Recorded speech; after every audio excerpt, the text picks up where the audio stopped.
తన భార్యయగు సుగుణమతిని జ్యేష్ఠపుత్రునికి అప్పగించి తాను తీర్థయాత్రార్థమై బయలుదేరి కాశీకి చేరను. కాశీ చేరి సమీప తీర్థముల స్థలములు చూడకోరి వెళ్ళెను. చూడవలసినవి చూసి తిరిగి కాశీ వచ్చెను. కర్మవశాత్తు కర్మసిద్ధుడు తన తల్లి కొన్ని దినముల్లో మరణించుడని గ్రహించను.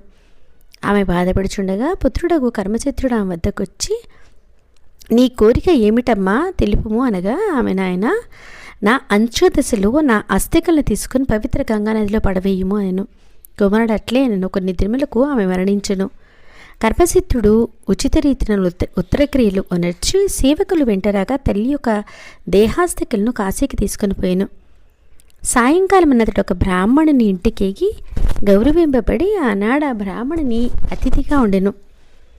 ఆ బ్రాహ్మణుడు పాలు పిండుచు పాలను తాగుటకి దూడను వదిలేను. తిరిగి దాన్ని కట్టుచుండగా దాని